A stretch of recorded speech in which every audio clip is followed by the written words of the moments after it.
Se empieza a despedir noviembre y el Banco Central toma medidas para encarar ya el último mes del año, que es un mes particular en términos monetarios.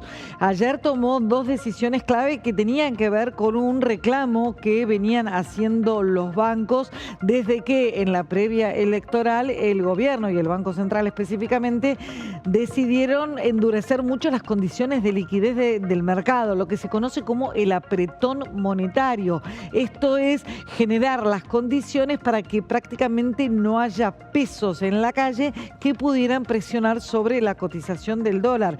Eso hizo que las tasas de interés, por ejemplo, subieran muchísimo, que se frenara completamente el crédito, que se entorpeciera mucho. Eso tuvo la consecuencia de entorpecer mucho la operatoria de pequeñas y medianas empresas. Por supuesto que generó un parate en el crédito al consumo y también generó ciertas complicaciones en los bancos operativamente a la hora de gestionar los depósitos de los clientes, porque había una política muy férrea de lo que se conoce como encajes, que es la porción de efectivo o de la porción de los depósitos que los bancos deben inmovilizar en función de lo que reciben por parte de sus clientes o depositantes. ¿Qué es lo que decidió ayer el Banco Central? Varias medidas en simultáneo. La primera fue bajar una de las tasas de referencia, aquella que rige entre bancos para prestarse dinero entre bancos. Esa tasa se bajó de 22 a 20% y es un porcentaje que llama la atención porque ya queda por debajo de la inflación. Está claro que el resto de las tasas de mercado todavía no están en ese lugar ni van a llegar a ese lugar. Tampoco es deseable tener tasas de interés por debajo de la inflación, porque ahí sí empiezan las presiones sobre el dólar, pero queda claro que la vocación del Banco Central es empezar a relajar la política tan dura que venía teniendo para que fluya más los pesos, empiecen a fluir más los pesos en el mercado, se recupere un poco crédito y con ello se recupere la actividad económica. También, además de la baja de tasas, tuvo una decisión de flexibilización de estos encajes que te mencionaba y una medida muy puntual que tiende a dejar más pesos liberados para una operación de deuda que está agendada para la próxima semana, un vencimiento importante en la que el gobierno quiere asegurarse un resultado acorde a expectativas positivas.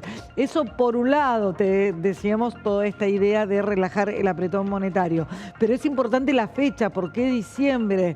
A diferencia de lo que ocurre en noviembre, por ejemplo, que es un mes con estacionalidad tranquila, por llamarlo de alguna manera, en diciembre hay mucho más movimiento, hay un poco más de consumo, es el mes de las fiestas, es el último mes del año, se empiezan a preparar vacaciones, hay un movimiento que en términos monetarios está muy detectado. Cuesta mucho en estas condiciones anticipar qué tantos pesos vamos a querer los argentinos, lo que se conoce como la demanda de dinero. Pero sí se sabe que seguramente vamos a querer más que en noviembre y seguramente más que en octubre y septiembre, cuando estuvimos todos tan atacados con la incertidumbre que generaba las elecciones del 26. Superadas ambas instancias, todo se prevé que va a ser un diciembre en los términos habituales, y de ahí estas medidas que toma el Banco Central para empezar a aflojar y prepararse para esa mayor demanda que puede haber en diciembre.